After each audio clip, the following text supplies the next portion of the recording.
Hello student, welcome to the chemistry classes. Electrochemistry के lecture 3 में अपन ने डेनियल सेल के लिए नैनो समीकरण लिखा था, नैनो समीकरण का फॉर्मूला लिखा था। अब आगे अपना टॉपिक है नैनो समीकरण के लिए साम्य स्थिरांक। यानी साम्य स्थिरांक कब होगा रिएक्शन में, पहले अपन को इसको समझना पड़ेगा। ये डेनियल सेल की रिएक्शन है, Z+2 में कन्वर्ट हो रहा था, C+2 में कन्वर्ट हो रहा था। अब जैसे जैसे Zn+2 की सांद्रता बढ़ती जाती है वैसे वैसे Cu+2 की सांद्रता घटती जाती है। लेकिन एक स्थिति ऐसी आएगी जब Zn+2 और Cu+2 की सांद्रता क्या होगी, स्थिर होगी है। उस स्थिति में वोल्टमीटर का पाठ्यांक क्या होगा, 0 होगा। तो वही स्थिति क्या कहलाएगी, साम्यावस्था की स्थिति है। जब वोल्टमीटर का पाठ्यांक 0 होगा तो वही स्थिति क्या कहलाएगी, साम्यावस्था। तो साम्यावस्था के लिए अपन केसी का उपयोग करेंगे। तो इस स्थिति में जो ई सेल होगा साम्यावस्था की स्थिति में वो क्या हो जाएगा, 0 हो जाएगा। तो E बराबर E0 माइनस 2.303/2f m का मान जो हो ही गया अभी भी रखेंगे डेटा से लोग उत्पाद अभी Z+2 तो E0 E सेल 0 हो गया, तो E0 सेल माइनस, तो इसको पक्षांतर करेंगे तो प्लस का हो गया। तो 2.3/2f log Z+2 साम्यावस्था पर Z+2 और C+2 का मान किसके बराबर है, Kc के। तो अपन 298 केल्विन ताप पर R/T का मान रख रहे थे अपन। तो अपना कितना आ रहा था, अपन ने नैनो समीकरण देखा था 0.059 बनाता है, तो अपन ने 0.059 और log Z+2 C+2 की जगह क्या लिख दिया, Kc लिख दिया अपन ने। अब रेडियल सेल के लिए मैंने पहले निकाल के बताया था कि जो रेडियल सेल के लिए ई सेल का मान होता है 1.1 वोल्ट होता है। फिक्स है, ये बोर्ड में भी आया हुआ है, ध्यान रखना, बोर्ड के एग्जाम में आया हुआ है कि रेडियल सेल के लिए ई सेल का मान कितना होता है, 1.1 वोल्ट। डायरेक्ट तुम्हें पूछ सकता है, ये एबीसीडी में पूछ सकता है, खाली स्थान में पूछ सकता है तुमसे। तो रेडियल सेल के लिए सीधा याद रखना। बाकी मैंने न्यूमेरिकल में भी तुम्हें प्रूफ करके बता रखा है पहले में, रेडियल सेल के लिए E0 सेल का मान कितना होता है। तो E0 सेल का मान 1.1 वोल्ट, तो log Kc का मान निकल गया था 37 पॉइंट कितना आता है, 288 आता है। ठीक है, एक बार ये उतार लो यहाँ पर।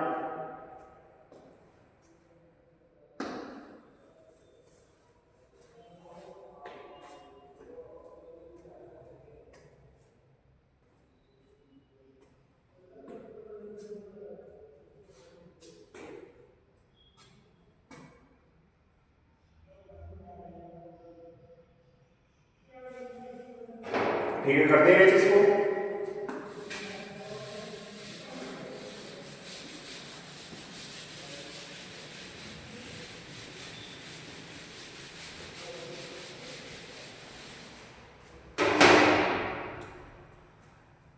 अब तो सामान्य अवस्था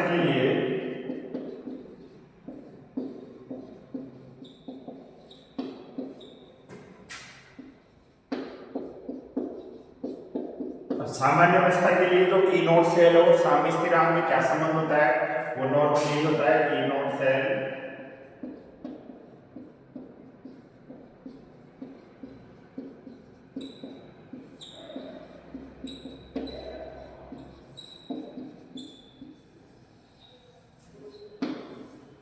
ये रिलेशन आपको लिखवा सकता है कि साम्यावस्था स्थिरांक और ई सेल में क्या संबंध होता है, उसका रासायनिक सूत्र क्या होता है। तो ये नोट कर लेना, इंपॉर्टेंट है फॉर्मूला। ठीक है, तो ये फॉर्मूला आपको पूछा जा सकता है, यहाँ Kc का मान देकर आपसे इनमें से कुछ लिखवा सकता है न्यूमेरिकल पे।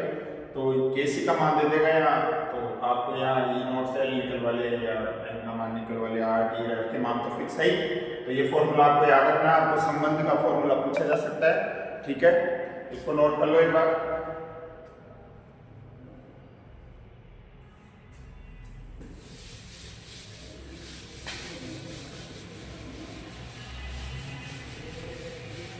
अब नई हेडिंग है गिब्स ऊर्जा विद्युत रासायनिक सेल के लिए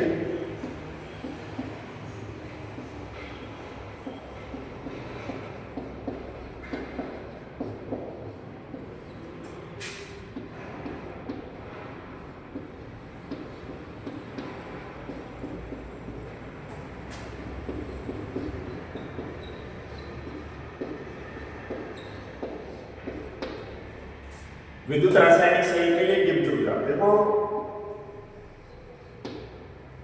गिब्स ऊर्जा को जी के द्वारा डिनोट किया जाता है, ध्यान रखना। गिब्स ऊर्जा को किसके द्वारा डिनोट किया जाता है? जी के द्वारा। अब 1 सेकंड में जो किया गया कार्य कुल प्रवाहित आवेश और विद्युतीय विभव के गुणनफल के बराबर होता है। यदि हम गैल्वेनिक सेल से अधिकतम कार्य प्राप्त करना चाहते हैं तो उसमें गिब्स ऊर्जा में कुछ कमी होगी, तो उसको डेल्टा जी के द्वारा डिनोट किया जाता है, और वो डेल्टा जी बराबर क्या होता है? Minus NFE। एन वही इलेक्ट्रॉनों की संख्या है, एन क्या है? इलेक्ट्रॉनों की संख्या।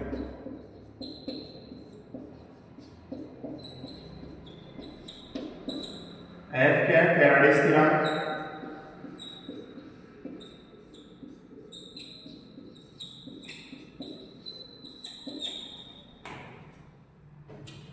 अब अगर हम डेनियल सेल की बात करें तो उसके लिए अपन को गिब्स ऊर्जा में कमी निकालनी है। जैसे अपन डेनियल सेल के रिएक्शन क्या लिखते हैं? ZnCu+2 Zn+2।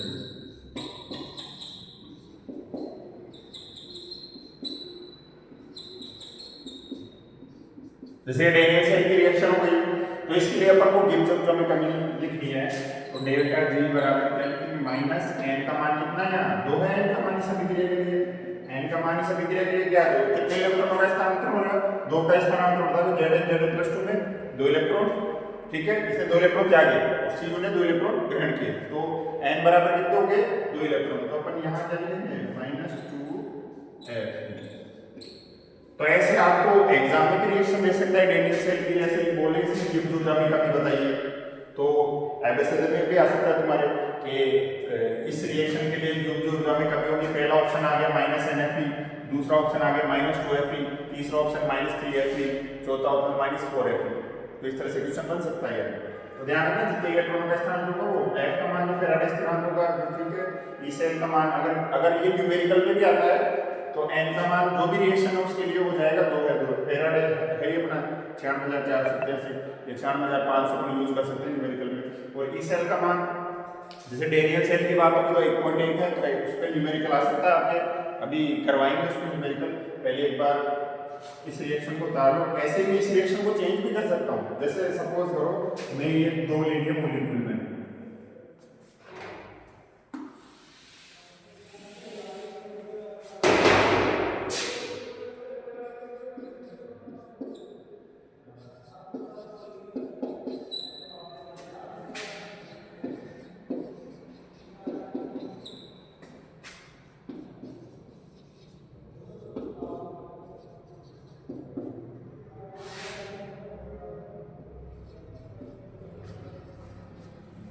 अब देखो यहाँ मैंने 2 ले लिए मॉलिक्यूल, तो कितने इलेक्ट्रॉन था? 4 का स्थानांतरण हो गया, 2 से मल्टीप्लाई होगा ना।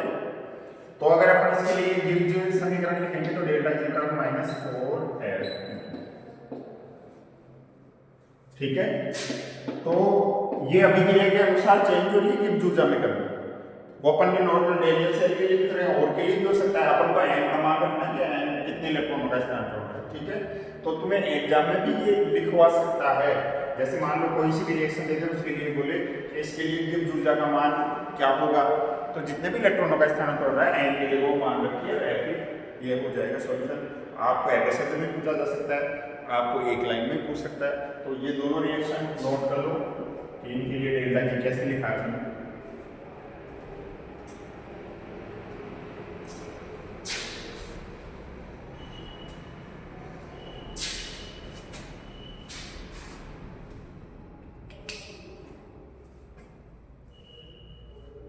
ठीक है, चले आगे।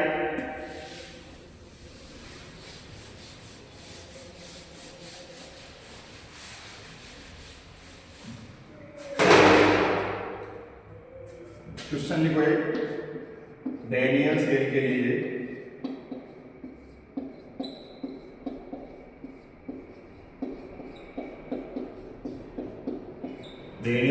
लिए मानक इलेक्ट्रोड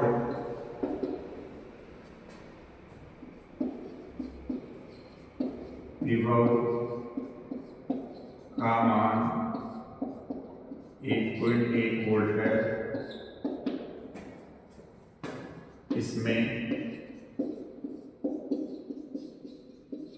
गिब्स ऊर्जा में कमी क्या होगा।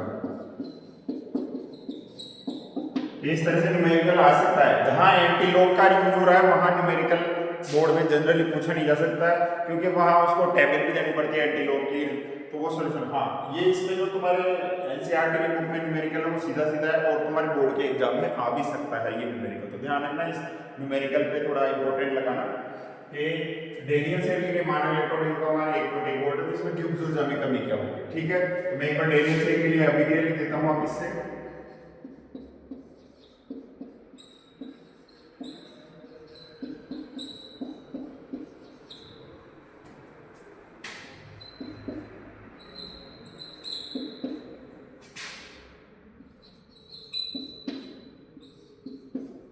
रेडियन सेल के लिए मैं क्या लिखी अपना गिब्स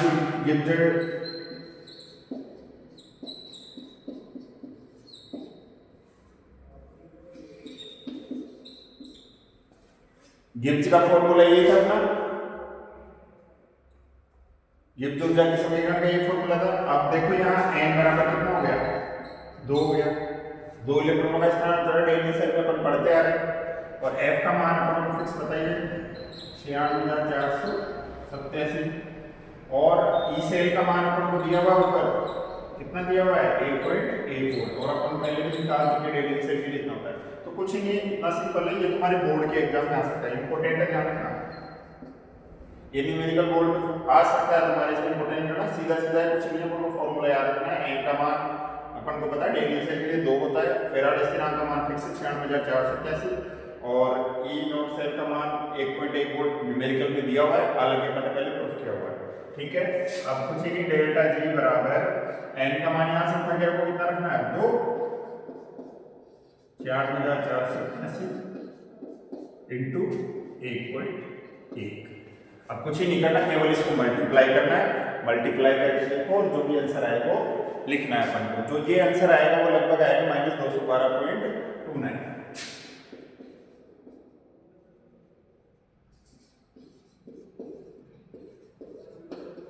किलोजूल प्रति मोल। ठीक है, तो ये रेडियन सेल के लिए जो गिब्स ऊर्जा में कमी होगी उस पर न्यूमेरिकल है, आपके लिए बहुत इंपॉर्टेंट है, ध्यान रखना इस न्यूमेरिकल को, इंपॉर्टेंट कर लेना, सीधा फॉर्मूला है और ये पूछा जा सकता है एग्जाम में, नोट कर लो।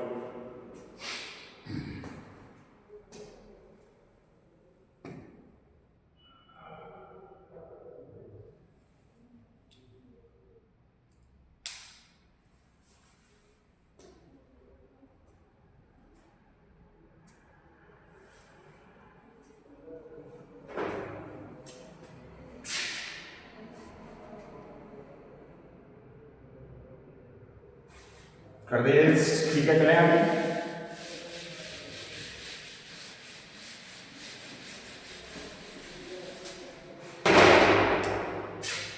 अब नेक्स्ट हेडिंग अपनी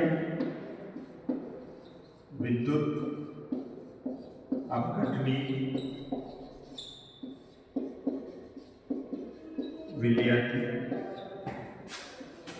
में चालक। देखो, विद्युत अपघटनी विलयन में चालक, यहां से भी क्वेश्चन पूछा जाता है बोर्ड में, एफएसएल में यहां से क्वेश्चन कई बार आए हैं, आपको एक एक नंबर में भी आ सकता है। तो चालकत्व और चालकता या विशिष्ट चालकत्व समझने से पहले प्रतिरोध का तुम्हें पता है कि प्रतिरोध लंबाई के समानुपाती होता है, क्षेत्रफल के आर समानुपाती है, अपन छोटी क्लासों में पढ़ते आ रहे। और यहाँ समानुपाती का चिन्ह चेंज करने के लिए स्थिरांक अपन जिसे रो बोलते हैं, रो क्या है यहाँ विशिष्ट प्रतिरोध, रो क्या है विशिष्ट प्रतिरोध या प्रतिरोधकता भी बोल सकते हैं इसको।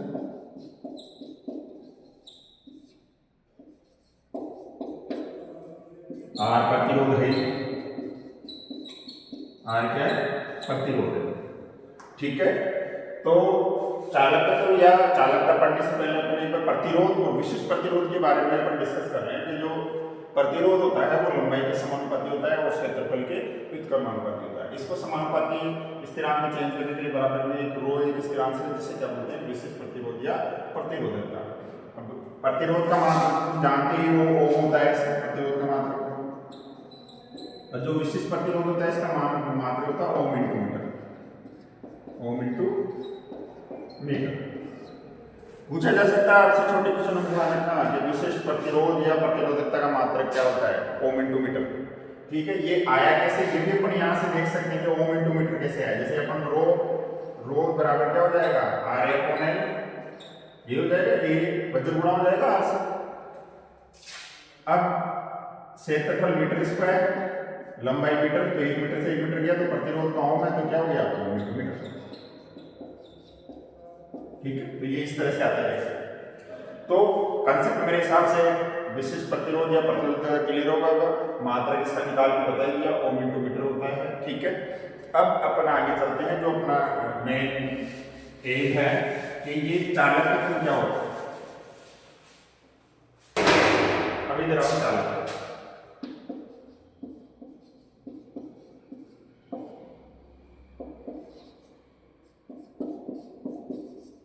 सीधी डेफिनेशन होगी कि प्रतिरोध का व्युत्क्रम चालकत्व कहलाता है। क्या होगा सीधा सा, प्रतिरोध का व्युत्क्रम चालकत्व कहलाता है।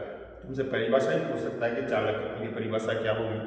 ठीक है, तो किसका ऐसे पूछ रहे कि चालकत्व किसका व्युत्क्रम होता है, प्रतिरोध का होता है, विशेष प्रतिरोध का होता है, वो अदर दो ऑप्शन डाल दें। तो अपन को ध्यान रखना चाहिए जो चालकत्व को जी से डिनोट कर रहे हैं, तुम्हारे एनसीईआरटी बुक से जी, अदर बुक में अदर से भी डिनोट हो सकता है, डिनोट होने में कोई दिक्कत नहीं है। तुम्हारे एनसीईआरटी बुक में जी से डिनोट करा करके, इसलिए मैंने यहाँ जी से ही करा। तो जो चालकत्व होता है वो क्या होता है, प्रतिरोध का व्युत्क्रम होता है। ठीक है, और जो अब दूसरा एक शब्द और रहेगा चालकता या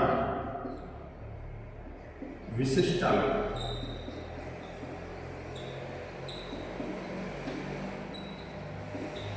उसको क्या काप्पा के द्वारा दर्शाया है।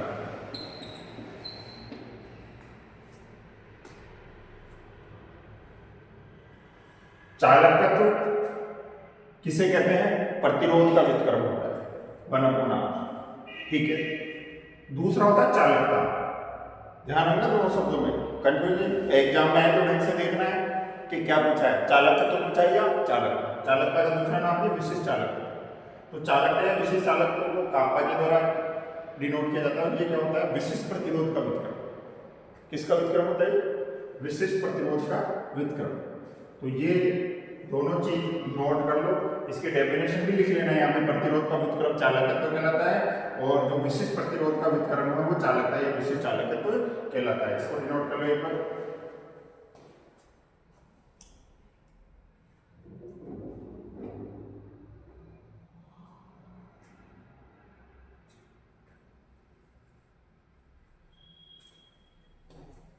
कर लिए। अब एक और इम्पोर्टेंट चीज है जो बोर्ड के एग्जाम में कई बार पूछी हुई है कि चालकत्व का एसआई मात्रक सीमेंस। चालकत्व का एसआई मात्रक सीमेंस बहुत इंपॉर्टेंट, बोर्ड के एग्जाम में कई बार आ चुका है। चालकत्व का एसआई मात्रक क्या है, इसे ओम इनवर्स भी लिख सकते हैं क्योंकि इसका ओम होता ही है, ऊपर जाएगा तो माइनस में हो जाएगा, तो ओम इनवर्स भी लिख सकते हैं इसको। लेकिन ध्यान रखना चालकत्व का एसआई मात्रक क्या होता है, सीमेंस। नोट कर लेना, वेरी इंपॉर्टेंट है, बोर्ड के एग्जाम में आएंगे 2-3 साल से। यहाँ से छोटा क्वेश्चन आने की पूरी संभावना है कि चालकत्व का एसआई मात्रक क्या है, अब चालकता या विशिष्ट चालकत्व का पूछ ले तो इन दोनों में से आने की पूरी संभावना है। ऐसे ही चालकता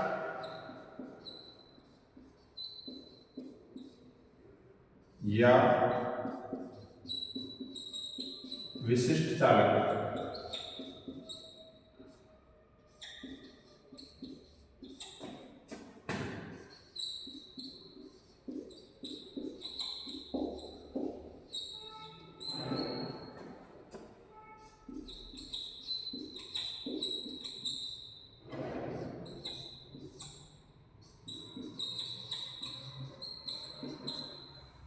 ऐसे ही दूसरा क्वेश्चन इंपॉर्टेंट है कि चालकता या विशिष्ट चालकत्व का ऐसा ही मात्रक होता है सीमेंस इनटू मीटर माइनस 1।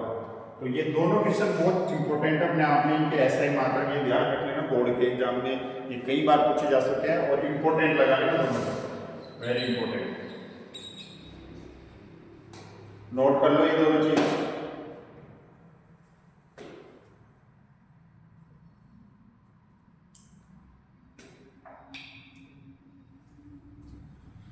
ऐसा ही मात्रक तो ये होता है, लेकिन जब तुम न्यूमेरिकल में कई जगह यूज करोगे तो वहां तुम्हें सीमेंस इनटू सेंटीमीटर माइनस 1 प्राय देखने को मिलता है, यानी प्राय क्या यूज किया जाता है, सीमेंस इनटू सेंटीमीटर माइनस 1। तो ये इंपॉर्टेंट चीज है, यहां से क्वेश्चन जरूर आता है, 33/3 नोट कर लेना। चालकत्व किसे कहते हैं, ऐसा ही मात्रक क्या होता है, चालकता या विशिष्ट चालकत्व किसे कहते हैं, उसका ऐसा ही मात्रक क्या होता है, प्रतिरोध क्या है, विशिष्ट प्रतिरोध क्या है, इनके मात्रक क्या है। तो ये चीजें आज काफी है, इनमें से क्वेश्चन जरूर आएंगे तुम्हारे बोर्ड में, एक दो आज पढ़ाया तो इनको थोड़ा डिटेल से पढ़ो। अब बाकी नेक्स्ट क्लास में, थैंक यू।